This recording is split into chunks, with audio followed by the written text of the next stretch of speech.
She was on her way to work, stuck in traffic, phone in her hand, distracted. The way we all are before the world decides to interrupt us. A man was cleaning her windshield, and she didn't even notice him. She was too busy trying to hold her life together. He knocked on her window to get paid. She asked how much. He named a price so ridiculous, she finally looked up. That was the plan. That was always the plan.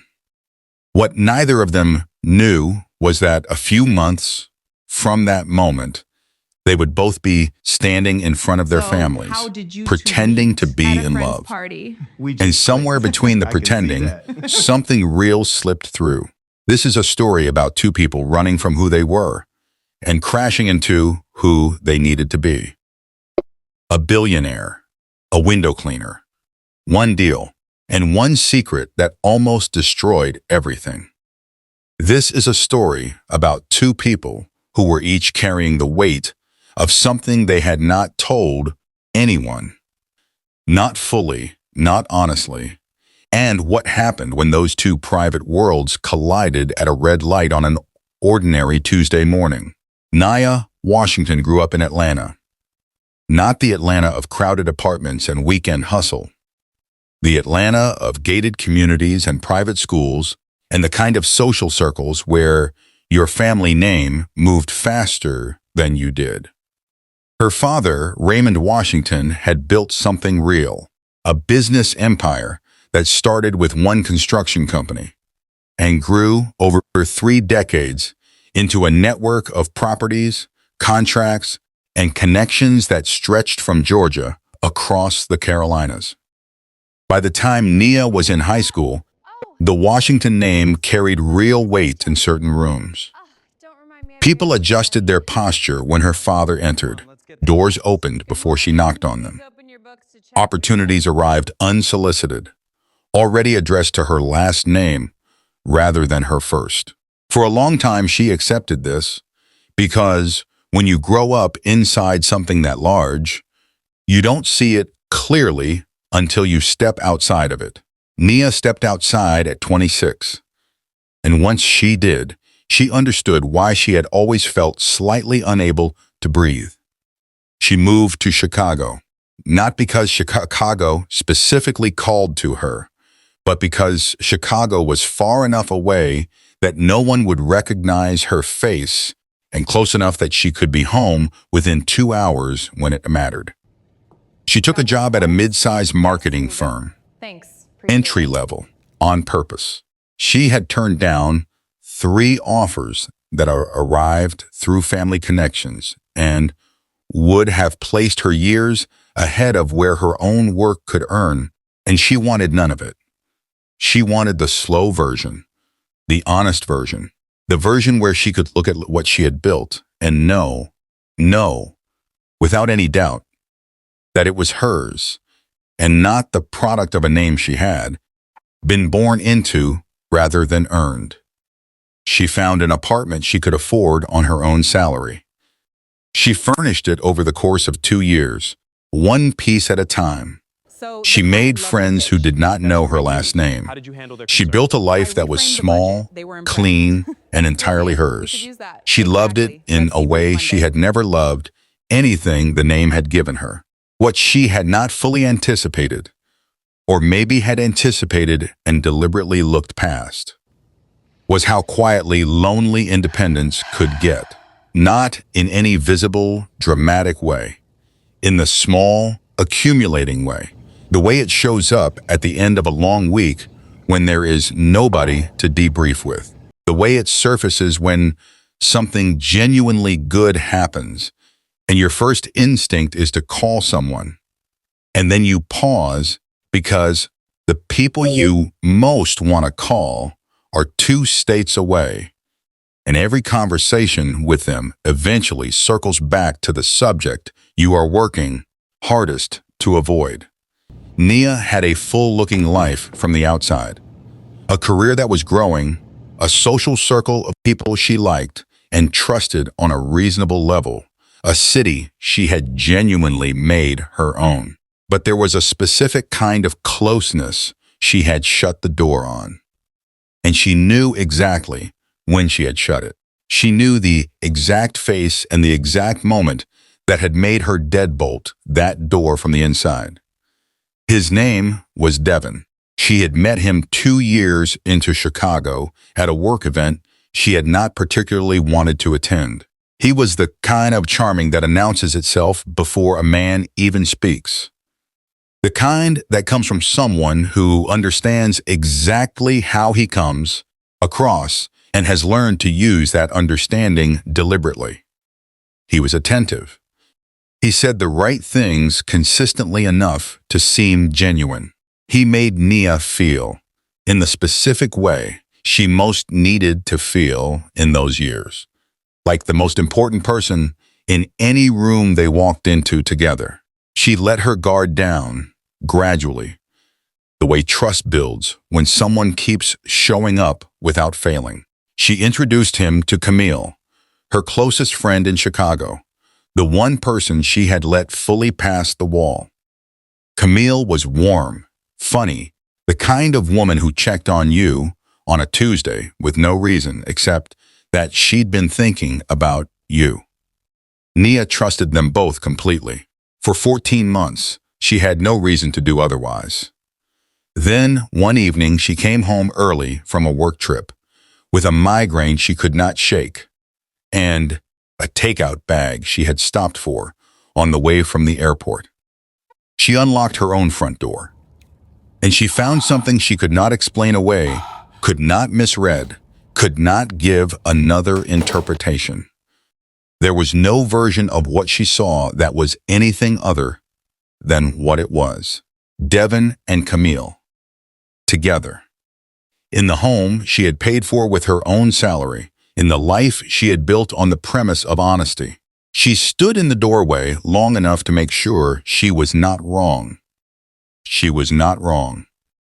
Then she put the takeout bag on the counter, went to the closet, and got Devon's bag down from the top shelf. She packed with the kind of quiet efficiency that only exists when shock has not yet converted to grief, when the body keeps functioning, because the heart has not yet fully registered what the eyes have seen. She called Camille the following morning. She said only, "Don't call me again." There were no screaming matches, no public confrontations, no series of texts that went on for days. Just a door closing, clean, final, in the way that Nia Washington had learned to close things that hurt her. And then the silence. The silence was the hardest part, not because she missed Devon, but because she realized she had lost something larger than a boyfriend. She had lost the version of herself that believed in that depth of closeness, the version that handed people access to the soft parts. After Devon and Camille, Nia rerouted.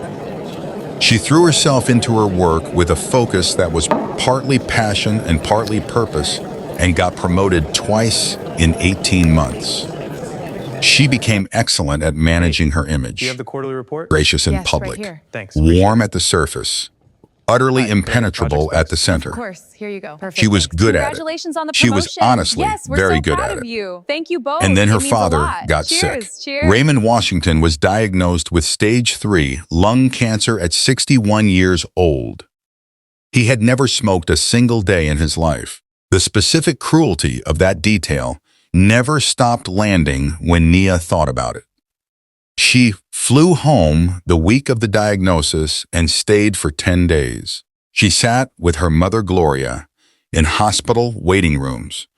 She cried in rental cars where her parents could not see her face. Raymond handled it with the measured grace of a man who has spent decades making peace with things he could not control. He said he was not afraid, that he had lived well and built something that would outlast him. But in a quiet moment, when it was just the two of them, in a hospital room on a Tuesday evening, he told her what was left on his list. He told her the one thing he still wanted before the disease took whatever time it intended to take. He wanted to meet the man his daughter loved, not a future man. The man who was already in her life, the one she hadn't brought home yet, the one she'd been vague about in all those phone calls. That was what Raymond believed. Because Nia had never once called home and said she was alone. She had always redirected, always given answers that sounded like privacy around something real. And Raymond, who had spent 60 years reading situations with the accuracy of a man whose livelihood had depended on it, interpreted that privacy as protection around a person. So he asked her gently but directly to bring him home before the treatments made travel difficult for either of them. Gloria added her own warm pressure on the same call. Nia hung up the phone that evening and stood in her kitchen for a long time, looking at her own reflection in the dark window above the sink. She had 2 months before they were planning to visit. She had nobody to bring home, and she had absolutely no idea what she was going to do about that. The Tuesday morning that changed everything was, by every external measure, a completely unremarkable morning. Nia was already running late. There was a presentation at 10 that she had not finished revising. Her coffee had gone cold in the cup holder, and Chicago traffic was doing what Chicago traffic reliably does, which is refuse to move with any efficiency in any direction whatsoever. She sat on Michigan Avenue, bumper to bumper, phone in hand, scrolling through a slide deck she was mentally rewriting as she went. The world outside her windshield was entirely irrelevant to her at that particular moment. She was inside her head, inside her deadline, inside the specific tunnel vision that descends on a person when they have 15 things happening and 12 minutes to manage them. What was happening on the glass in front of her? A man who had approached without asking and begun cleaning without permission had not entered her awareness. She didn't look up. She kept scrolling. He finished the job. She still had not moved. He knocked on the window, one knock, deliberate, patient rather than aggressive, the knock of someone who is not in a hurry and knows it. She rolled the window down halfway, without taking her eyes fully off the phone, with the distracted efficiency of someone who can manage minor logistics without full attention. And she said, "How much?" He named a price so completely disconnected from any reasonable connection to the service performed that it functioned precisely as he had designed it to function. It made her stop. She put the phone face down on the seat. She looked at him. And for the first time in that entire morning, she was fully present. He was standing at her window in the morning light, early 30s, composed, dressed simply but cleanly, with the kind of posture that belongs to someone who has decided to be comfortable wherever they stand. And he was smiling. Not nervously, not defensively, just openly, like a man who has made a joke he is genuinely pleased with. She asked him, with the particular brand of controlled disbelief that Nia had spent years perfecting in professional settings, where she needed to communicate displeasure without performance, if he was serious. He said he was. She asked why on earth he thought that number had any relationship to reality. And he said something she has thought about many times since. He said, "That was the only way I could figure out to get you to look up. Because it doesn't make sense to me that someone that beautiful is sitting here looking that distracted at 9 in the morning." She looked at him for a beat. Then she opened her purse, counted out his real fee, considerably less than the number he had named, as they both understood perfectly well, placed it in his hand without additional comment, and rolled the window back up. See you tomorrow. The light changed. Traffic moved. She pulled forward, She heard him behind her. "See you tomorrow," and then she heard the laugh. Easy, unbothered, like he had done exactly what he intended and was satisfied with the result. She did not look back, but the laugh stayed with her all the way to the office. She thought about it during the presentation. Not constantly, more like background noise.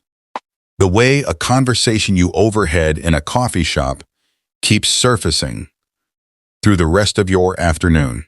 She thought about the specific audacity required to name that price, and then, when held accountable for it, respond not with apology or backpedaling, but with total honesty.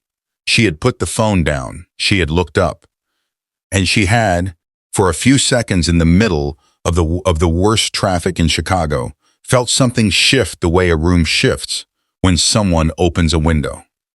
Small, nearly undetectable, but real. She was annoyed by the fact that it was real. She made a deliberate point of not thinking about it for the rest of the day, which meant she thought about it at least 4 more times before evening. She went home, made dinner, answered emails, and told herself it was nothing. A stranger, a moment in traffic, already over. The grocery store encounter happened 3 weeks later, on a Wednesday evening. She had stopped in after work. She was the kind of person who made grocery shopping a slow, intentional act, moving through the aisles without a list, choosing by instinct and mood. She turned into the produce section and stopped. He was standing at the apple display, holding 2 of them, comparing them with the careful attention of someone treating the decision as genuinely important. He looked up at the same moment she stopped. His face shifted, not into surprise, but into recognition, and then immediately into that same unhurried smile from the window.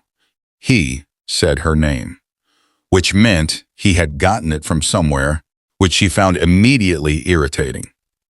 He called her, the woman from the car, first, then her name, which suggested he had asked someone who worked the corner, or someone who knew her route. She filed that detail away. He brought up the morning cheerfully, retelling it with the comfortable amusement of a man who finds his own stories genuinely good entertainment. She did not engage. She moved through the rest of her shopping with the composed efficiency of someone who is not having this conversation, answered exactly 2 of his questions with single-word responses, paid at the register, and walked to her car. But something happened on the drive home that she would not have admitted to anyone who asked. She was irritated again, not at him, or not only at him, but at herself, because she had noticed things she had not intended to notice. The way he moved through that store with the same ease he'd had on the street. Not performing comfort, just comfortable. The way he listened even to a conversation she was declining to have. The way he didn't press when she shut things down, but didn't vanish either. Just stayed present in his own orbit, letting her have her distance without treating the distance as a rejection. It was how she thought driving home through the early evening a surprisingly sophisticated read of a woman he had met exactly twice. And he was right about it, which bothered her more than anything else. The beach was her place. She had found it in her first winter in Chicago, which is genuinely a strange time to discover the lakeshore as a source of comfort. Because Lake Michigan, in January, is unforgiving in every physical sense, but it had a specific quality of brutal honesty that she had responded to. The wind, the gray water, the absence of performance that winter strips from a place. She had gone back in every season, and by the time spring returned the following year, she had a spot. A specific stretch of sand she returned to consistently, close enough to the water, to hear it but far enough from the main areas to have some real quiet. When she arrived on that particular Saturday afternoon, she had been going to that exact spot for 2 years. She sat down, opened her phone, and let the city drop away for a few minutes before the call came through. Then she saw him. He was walking along the waterline, maybe 40 yards away, carrying his shoes in one hand. He saw her at almost the same moment. He paused. The look on his face was, she would admit later, only to herself, genuinely funny. The expression of a man confronting a coincidence so completed briefly challenges his entire understanding of probability. He walked over. He said, "Are you following me?" she said, without looking up from her phone. "I was here before you got here, so I should be asking you that." He sat down. She did not tell him to leave. She wasn't entirely sure why she didn't tell him to leave, except that the effort of telling him to leave felt heavier than simply letting him be there. And the honest answer was that a part of her, small, not fully acknowledged, did not want him to go. She was mid-call with her mother when he settled beside her. Gloria's voice was doing what it always did. Warm, full of questions framed as casual conversation, moving steadily toward the one question she always arrived at eventually. Nia was managing the call with the practiced patience of someone running a negotiation they have run many times before, giving careful, soft answers that redirected without lying. She could feel Zion beside her, not watching intrusively, but present the way someone is present when they are actually engaged with the world around them and not just marking time inside their own head. The call ended. She sat with the phone in her lap for a moment. Then he said, without the joke this time, without the performance, "You okay?" Just those 2 words. Quiet. Level. The question of someone who has actually been listening, and something about the absence of pretense in it made Nia answer honestly, which was not what she had planned to do. She told him about her father, not everything, but the real part. The diagnosis, the treatments, the phone calls that always ended at the same place. She told him about why she had left Atlanta, about what the move had cost and what it had given her, about the life she had built here, and what it meant to her that she had built it honestly. She did not tell him about Devon and Camille. Not yet, but she told him enough that when she stopped talking, she realized she was sitting on a cold beach next to a man whose last name she did not know, and she was breathing easier than she had in months. He listened to all of it with the quality of attention she had noticed before, and still did not have a clean explanation for, tracking the actual weight of what she said, not just the surface of it. He asked 2 questions during the whole thing. Both were the right questions. When she finished, there was a silence that felt like room rather than emptiness. Then he looked at her and said, "What would happen if your parents came here and met someone who made them feel like you were okay? Someone who played the role for the length of their visit, and then it was finished?" She said she didn't have anyone who could do that. He said, "What if you hired one?" She turned to look at him. He said, "I mean it. A fixed arrangement, a specific job, someone to be what your parents need to see for the time they're here, and then it is over and everyone goes home." She said, "And where would I find a man for something like that?" He spread his arms the way a man does when the answer is already obvious. He smiled. He said, "You are looking at him. If the compensation is right." She looked out at the water for a long time. The city moved behind them. The lake was doing what the lake always did, indifferent to everything, moving on its own schedule. She said nothing, but she did not say no. Before we go any deeper into this story, Let us know in the comments where you are watching from. We would love to hear from you. And don't forget to hit that follow or subscribe button so you never miss any of our upcoming videos. She went home that night and told herself it was the most impractical idea she had ever seriously considered. She made tea. She sat on her couch. She opened her laptop, closed it, opened it again. She made a list. A real list, written in the Notes app on her phone, of every reason the arrangement was a bad idea. It was dishonest.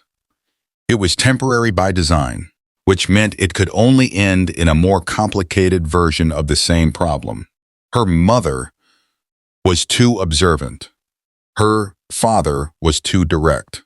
The wrong detail, one inconsistency, one moment where the story didn't hold, and it would not just fail, it would humiliate her in front of the two people whose opinion of her still mattered most, regardless of how far she had moved to prove otherwise. The list was long. It was rational. It was persuasive. She put her phone down, turned off the light, and did not sleep.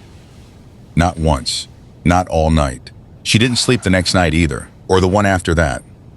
What kept breaking through her carefully reasoned objections was her father's face, the way it had looked in December, thinner than she had ever seen him, moving with a carefulness that spoke to a body in negotiation with something larger than itself. She kept coming back to what he had said in the hospital room, that he had one thing left, that he wanted to see her loved before he ran out of time. And she thought about the alternative, letting her parents arrive, and finding out that the vague answers and redirected conversations had been covering an empty space, that their daughter had been alone in this city for years, that the independence she had left to build had come at a cost she hadn't named to them. She did not want Devon's betrayal to define the shape of her life. She did not want that wound to still be making her choices. 2 weeks before her parents were scheduled to land, she called the number she had saved under a first name only. He picked up on the second ring. They met at a restaurant near her office the following evening. He arrived exactly on time. He was dressed differently than she had seen him. Still without flash, still without performance, but put together in a way that confirmed he owned clothing from more than one category. They sat across from each other, and the energy had a quality she recognized from boardroom negotiations.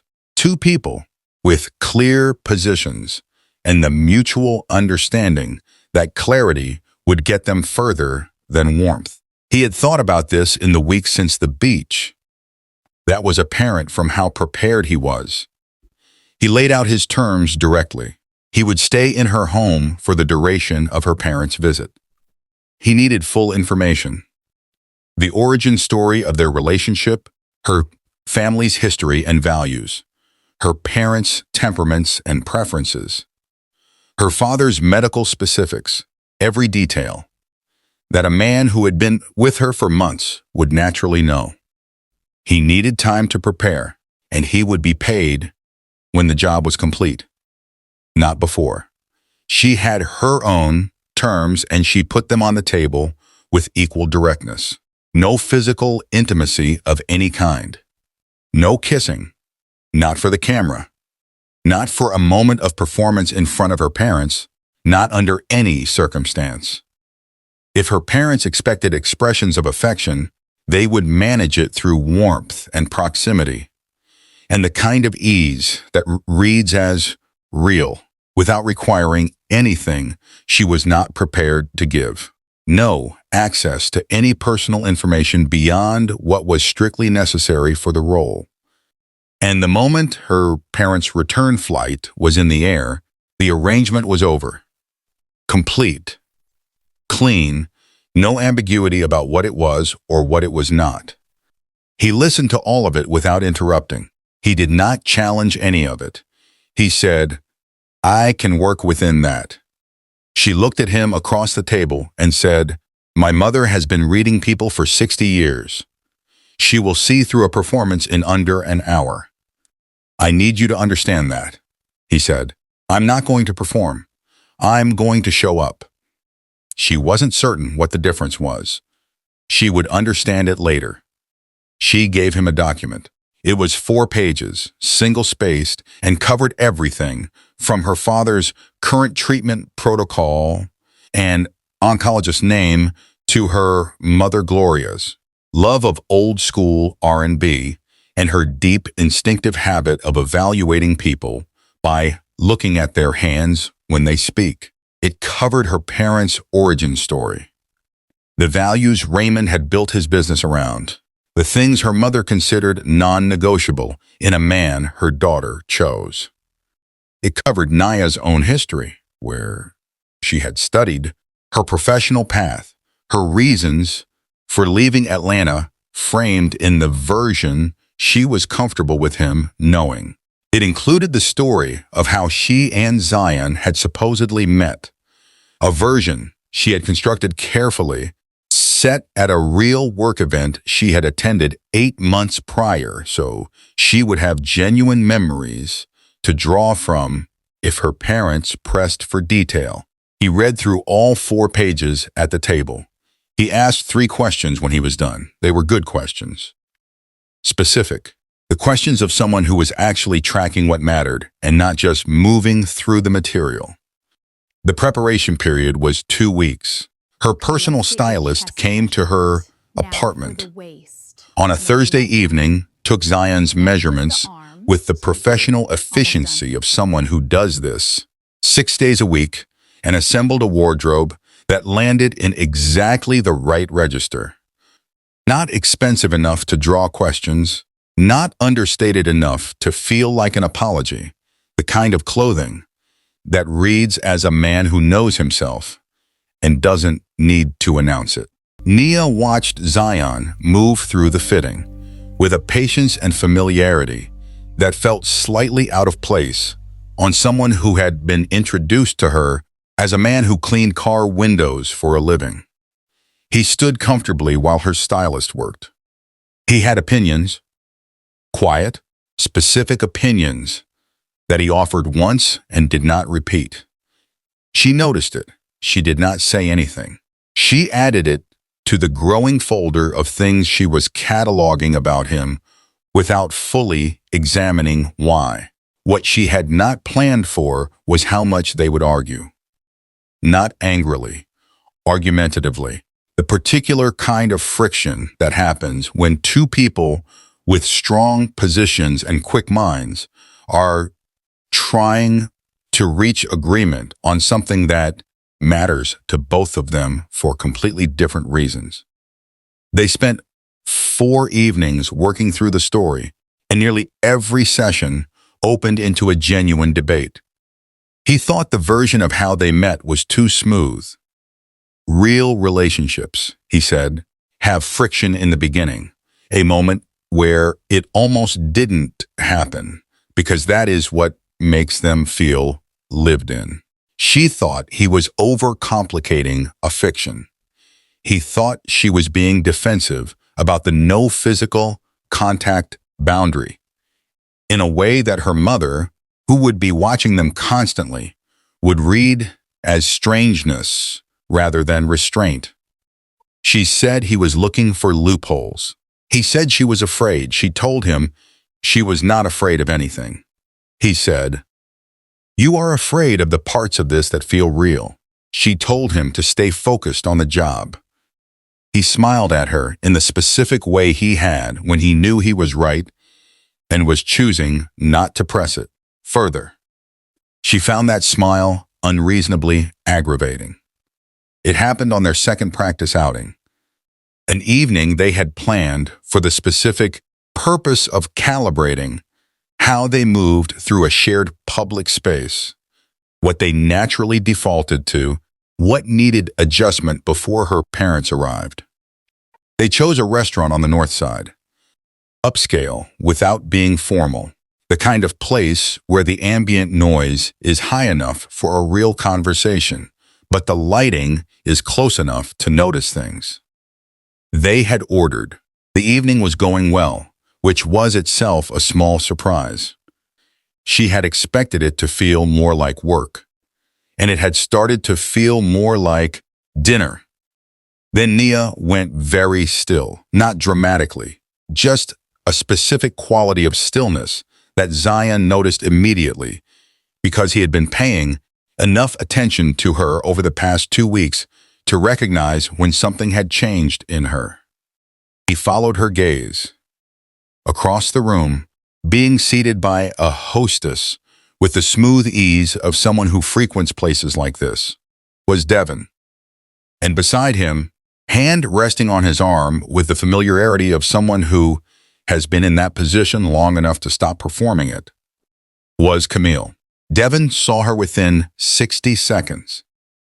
The recognition moved through his posture as a slight adjustment, the self-conscious straightening of a man who has just calculated that he is being watched and has decided to perform casualness at a level slightly above natural. He said something quietly to Camille. Then he started walking over with the particular bearing of someone who has decided that offense is better management than avoidance. He reached their table. He said something. It was framed as a greeting, phrased like a pleasantry, and structured like a blade. The specific kind of comment designed to make someone feel small in front of company, without giving them anything clean, enough to respond to directly. The kind of remark that requires context to call out and sounds like nothing to anyone nearby. Nia felt the familiar weight of it settle on her. She had been the recipient of that quality of condescension before, and she knew what it was built to do. She took a breath, and then Zion stood up. He did not raise his voice. He did not perform anything. He simply rose and stepped into the space between Nia and Devon, with the quiet assurance of someone who has walked into enough rooms to understand exactly how much force a given moment actually requires, and the discipline to use only that amount and nothing more. He said what he said, directly, without theater. Devon left. Camille looked at Nia once, a look that carried everything 2 years of friendship and one unforgivable act can hold in, a single glance, and then looked away and followed Devon. In the car afterward, Nia looked out the window at the city for a long time without speaking. Then she said, "You didn't have to do that." Zion said, "I know." That was all. They rode the rest of the way in silence. She went home and sat in her apartment for an hour, doing nothing in particular except sitting with the specific weight of what had happened. Not the Devon part, but the Zion part. The way he had stood, the choice he had made without being asked. The fact that it had felt in a way she was not prepared to examine directly, like something real. The morning her parents' flight landed, Nia was awake before 5, without an alarm.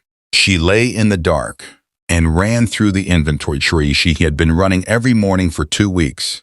Did he know Raymond took his coffee black with half a spoon of sugar? Yes.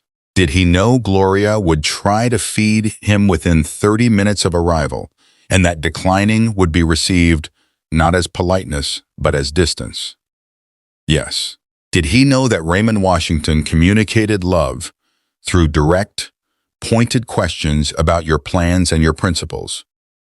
Not through warmth, but through challenge, and that the right response was matching directness, never deflection? Yes. She had covered every variable she could reach. She had prepared as far as preparation could go. She got up, made coffee, stood at her window, and understood clearly that there is a level of readiness that has nothing to do with information. She was not there. She could not get there. She drank her coffee and accepted it. Zion arrived at 8. He looked exactly right, which she registered and immediately moved past, because there was no version of lingering on that observation she was willing to entertain that morning. They drove to the airport in a silence that was different from earlier silences between them. The earlier ones had been strategic, the silence of two people being careful around something they were managing. This one was easier, not forced, almost like the silence of two people who have spent enough time in each other's presence to no longer need to fill every gap. At the arrivals terminal, watching the doors, Nia felt the particular mixture of love and grief and complicated longing that airports had carried for her since her father's diagnosis, because every time she saw him now, she was comparing him to the last time, looking for the progress of the disease in the details of his face, the weight of him, the pace of his step. She felt Zion beside her. Steady, not performing steadiness, simply steady. She was more grateful for it than she knew how to say, so she said nothing. Raymond came through the doors first, pulling his rolling bag with the careful deliberateness of a man who has learned to budget his energy. He was thinner, she had known he would be, and it still required a full breath to absorb. Gloria was steps behind him, and Gloria, who had always been the kind of woman who filled a room simply by being present in it, looked exactly like herself. She saw Nia, and her face opened completely, the way it had always opened when she saw her daughter. And the hug was long and held everything. Over her mother's shoulder, Nia watched Zion step toward her father. He extended his hand. He said Raymond's name, just his name, warm and direct. Not sir, first, not a formal opener, the way you say the name of someone you have been genuinely looking forward to meeting. Raymond shook his hand. He looked at him the way Raymond Washington had looked at people for 60 years, measuring, honest, taking the full account. He held the handshake a beat longer than necessary.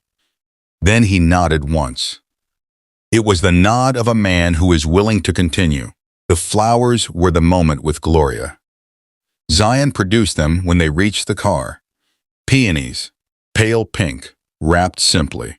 She had mentioned the preference once, in passing, more than a week before. Gloria took them. She looked at the flowers. She looked at Nia.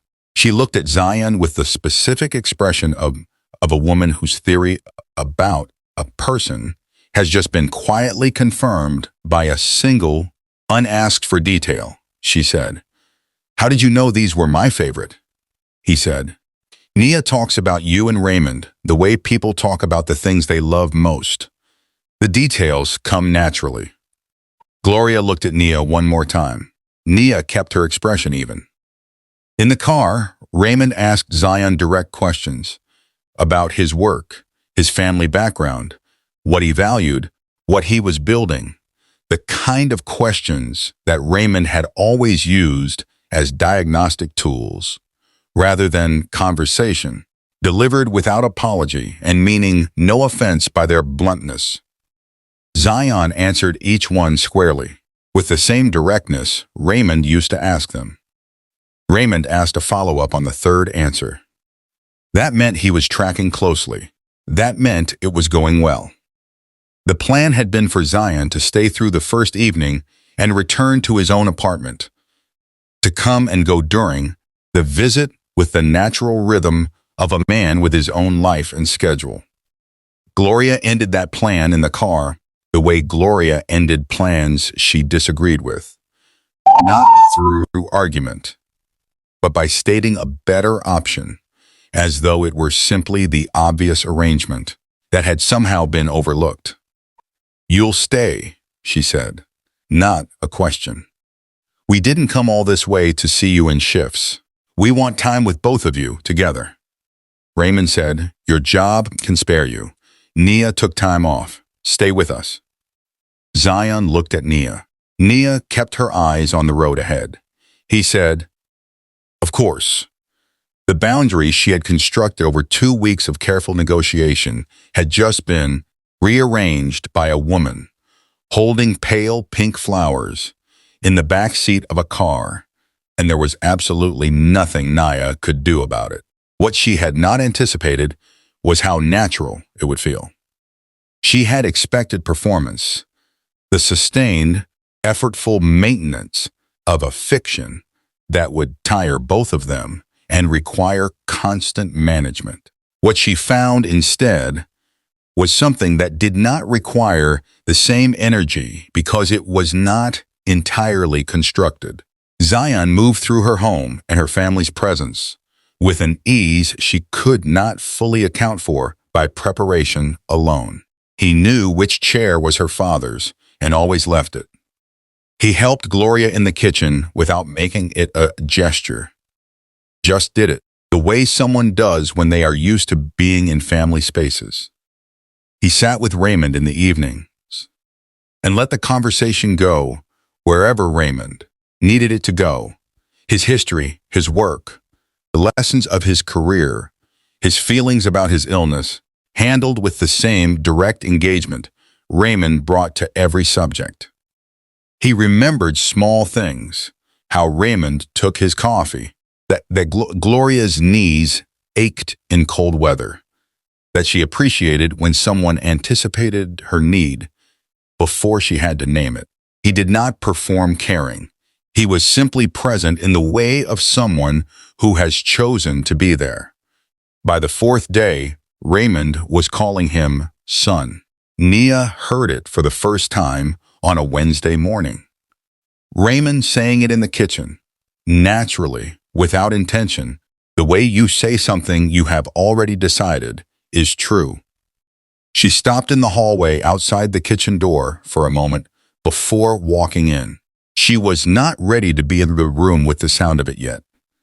Gloria had taken to watching them, the way she watched everything that mattered to her, with a quiet, comprehensive attention that was never intrusive, but never missed a single thing. One afternoon, she found Nia in the bedroom and closed the door behind her. She sat down. She looked at her daughter for a moment. Then she said, "That man loves you," Nia said. "Mama," Gloria said, I'm not here to discuss it. I'm here to tell you what I see, because you are looking directly at it and not seeing it clearly. A mother knows." She got up and went back to the kitchen. Nia stood in the middle of her bedroom and thought about what it meant that her mother was not wrong. The bed had its own rules. They had both agreed clearly. A physical division, mutual acknowledgement of the space, and understanding that proximity was a logistical necessity and nothing more. What they had not accounted for was the specific democracy of sleep, because sleep, unlike their waking, negotiating, carefully managed selves, had not agreed to the terms. Every morning, without exception, without discussion, without either of them being able to explain the hour at which it had happened, they woke up close. His arm across her shoulders, her hand resting against his side. Not dramatically entangled, not anything that required explanation if someone saw.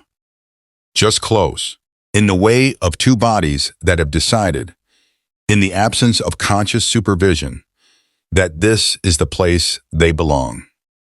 They never discussed it. Each morning, one of them shifted quietly. The day began, and nothing was said.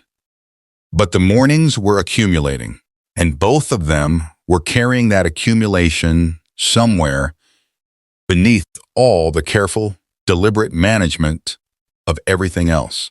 Gloria asked about the wedding at their last dinner. She asked it the way she asked most things she had already decided about. Warmly, directly, already mostly certain of the answer she intended to receive.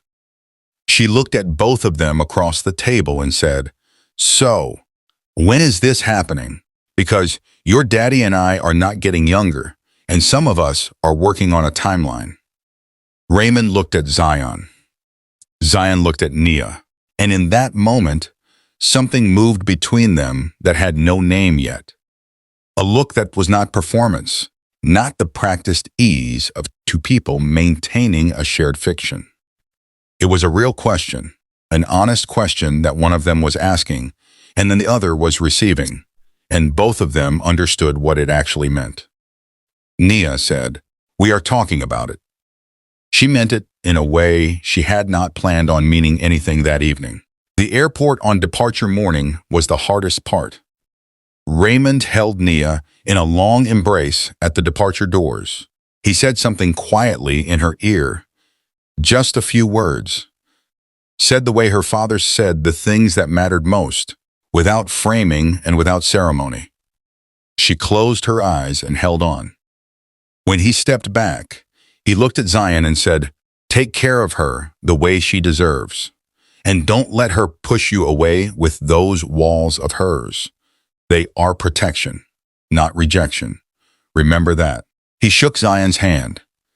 Gloria held Zion the way she held family, fully, without reservation, the embrace of a woman who has made her assessment and committed to it. She said, "Bring her home soon, both of you." They watched until her parents passed through the departure doors and disappeared from view. Then it was just the two of them in the terminal. Nia started to say something about settling logistics, about what came next. He said he was ready to go. They drove back mostly quiet. She stopped at the grocery store on the way, 40, maybe 45 minutes. When she got back to her apartment, the door to his room was open. She walked in. Every surface was clear. Every item he had brought was gone. The bed was made with the precision of someone who intended to leave no evidence of their presence. There was no note, no message, no text, nothing. She stood in the doorway of that room and felt something she recognized in the body before the mind catches up with it. The specific weight of absence in a space where presence had been. She called the number she had for him. It rang 3 times. A recorded message informed her the number was no longer in service. She put her phone face down on the nightstand. She stood in the empty room. The apartment felt different than it had before her parents had arrived. And it was not because of anything they had brought or left. It was because something else was gone now. Something she had not acknowledged as a presence until it became an absence. She went back to the intersection the following week. He wasn't there. She went back twice more over the following month. Early Tuesday mornings, before work, the same time she had been stuck in traffic, on the morning this all began. The men who worked that strip of road knew each other, but did not know the man she described with any useful specificity. She went to the grocery store. She went to the beach on 3 consecutive Saturdays, sitting in the same spot, fully aware of what she was doing and unable to stop doing it. She searched the name he had given her online. The search returned photographs that belonged to entirely different people, different ages, different faces, different cities. She searched every combination she could construct from what she actually knew about him. Approximate age, Chicago, the fragments of background he had let through during their weeks together. The picture assembled from those fragments was thin. She realized, sitting at her kitchen table with her laptop open, and 6 different searches, producing nothing useful, that he had been very, very careful about what he had let her know. Her parents called every week. Raymond's treatments were ongoing. His doctors were cautiously optimistic about the next round. Gloria always asked about Zion, never with suspicion, just with the warmth of someone who had genuinely connected with a person and wanted to know they were still well. Nia built answers. Small, specific, believable answers. She said he was busy with a project at work. She said they had dinner on Thursday. She said he sent his love.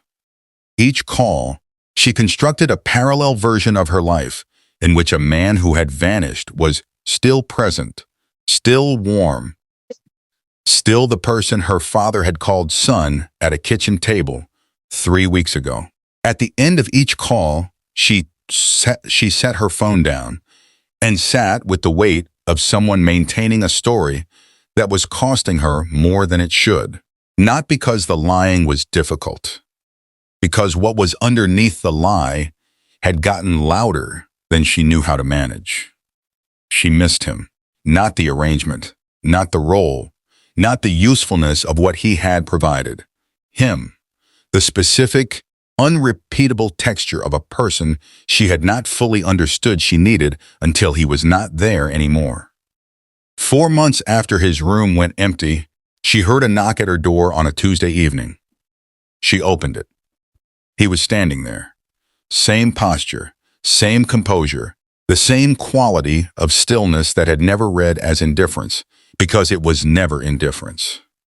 She looked at him for a moment. She said, "You left without your money," he said. "I know." She said, "Your number was disconnected," he said. "Yes." She said, "I couldn't find you anywhere." He said, "I know that too," she said. "You owe me a real explanation," he said. "That is part of why I'm here." She stepped back from the door. He came in. They sat down, and Zion began to tell her something he had not told another person in the entire length of his time in Chicago, which was who he actually was, and why the man who had stood at her window on a Tuesday morning with a squeegee and an audacious price was both the most honest version of himself he had ever been and a profoundly incomplete picture of the whole. His family. He started there. Old money, the kind that predates living memory, built across generations on real industry, the kind of family whose name appeared in places most people encountered daily without connecting the dots. He had grown up inside it the way Nia had grown up inside her own family's world. With the same combination of access and invisible weight, the same experience of being shaped by something larger than yourself before you are old enough to question whether you want to be shaped by it. But where Nia had responded to that weight by leaving carefully and building something honest from the ground up, Zion had responded by living as though the net would never not be there. He had spent freely, moved through the world, with the lightness of someone who has never been required to calculate, accumulated a circle of people who loved the lifestyle more than they would ever love him. His parents watched it for years. They tried correction through conversation, then through reduced access, then through direct confrontation. None of it changed the fundamental pattern. And so they made a decision. They removed everything. Accounts, properties, investments, the entire infrastructure of a life he had never thought to question. They left him $2 million and told him it was enough to learn on. The same week, surrounded by the people who had filled his social life and his phone for years, he spent almost all of it. He was not stupid about it. He told her that plainly. He was careless. He made gestures toward people who did not deserve them, threw money at experiences and gatherings, and the performance of generosity that had always substituted for the real thing. By the end of that week, the people who had been with him through every luxury had become unreachable with an efficiency that told him, more clearly than anything his parents had said, exactly what those relationships had been built on. No one offered him a room. No one returned more than one call. He stood at the end of it with what was left, in an apartment he could not afford past the next 30 days, and understood for the first time in his adult life what his parents had been trying to tell him. The street was a choice, not a consequence, a choice. He took what remained, found a room in a neighborhood where no one would recognize his face, and started from nothing deliberately. Not because he had to. His parents had left a path back, had stated their conditions clearly. But because he needed to know what he was made of when all the scaffolding was gone. The work was part of that. The early mornings, the physical presence in a city that owed him nothing. The slow accumulation of small, earned things. It was the most honest period of his entire life. And some part of him understood that even while he was living it, his parents had people watching from a distance throughout. For safety, not control, because they were his parents. And the city was large. And when one of those watchers sent back a report that described what they had seen one evening, a man sitting at a dinner table with an older couple who treated him like family, and a woman beside him who was looking at him the way people look at things that have become necessary, his parents called him. They said, "Come home. We want to see you," he said. "Give me a few more weeks," they agreed. The few weeks were not about his parents' conditions. He needed to go back to Nia's apartment and tell her the truth. Not because a deal required it. Not because there was anything still owed in any accounting between them. He had come back because he had spent 4 months in the knowledge that she was looking for him, and he was not where she could find him. And because there was something he wanted to ask her that he could only ask honestly as himself, with nothing withheld. He wanted her to come with him to meet his family, not as a hired presence, not as a performance, as herself, the real Nia Washington, who had walked away from wealth to build something honest, who had sat on a cold beach and told the truth to a stranger, because something in her recognized safety before her mind could keep up with it. He said he did not want the money. He said the only payment he had ever wanted was something he had not known how to name until he watched her pull away from his mother's hug at the airport 4 months ago. She looked at him across her living room for a long time. Then she said, "After this, we are even." He said, "I will take that." She said, "I need to know everything before I get on a plane." He said, "You are going to want to sit down for some of it." She sat down. She found out about the plane at the airport. She had arrived expecting to find him at the departures terminal. What she found was a single black car and a driver who knew her name and said Mr. Zion had sent him. The driver took her to a private aviation section on the far side of the building. She walked into a terminal that held 3 planes and was told which one was theirs. She boarded. She sat at a table with actual cutlery and looked around the interior of the cabin with the controlled composure of a woman who is deciding in real time how to process a significant recalibration of reality. She said, "You told me it was a friend's plane," he said. "I said a friend owned it." She said, "That is technically accurate." He said, "I have never lied to you." She thought about that for the entire flight. He was right.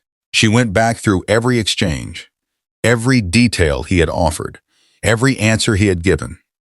And he had never lied. He had been incomplete. He had been deliberately minimal. But the things he said were true. The man who cleaned windshields was real. The man who sat on a beach and listened without performance, who stood up in a restaurant without being asked, who called her father sir and remembered her mother's favorite flowers without being prompted. That was real. The reset he had chosen, the work, the early mornings, the decision to find out who he was when the money was gone. That was the most real part of any of it. She had fallen for who he actually was, not a version of it. That understanding moved through her, somewhere between the clouds and the descent, quiet and complete. By the time they landed and she saw the estate, the scale of it, the entrance, the two figures waiting on the steps, she already knew. She had known for a while. The question was only what she intended to do about it. They were married the following October. Small, the way Nia had always imagined it in the moments she had let herself imagine it at all. Both families. Raymond walked her down the aisle with less physical strength than he'd had the year before, and more peace in his face than she had ever seen there. He looked at Zion, waiting at the end of that walk, with the look of a man who has received the last thing on his list and understands the grace of that. Gloria cried from the opening song and did not apologize for it. Zion watched Nia come toward him, with an expression she would describe years later. To anyone who asked, and many people asked, as the only moment in her life she felt completely and accurately seen. They wrote their own vows. His were short. He said, "I named a price that made no sense so you would look up. You looked up. I have been trying to deserve that moment ever since." She laughed through the whole thing. The room laughed with her. Raymond squeezed Gloria's hand. And outside, the city kept moving at its own pace, entirely indifferent, the way cities always are to the small, enormous things that happen inside them. Here is what I keep returning to. They both walked into that deal with rules. Carefully constructed, mutually agreed upon, designed to protect them both from the exact thing that happened regardless. No feelings, no strings. Clean when it was finished. But the strings came anyway, because that is what happens when two people stop managing how they come across and simply start being who they are in each other's presence. Neither of them meant to fall in love.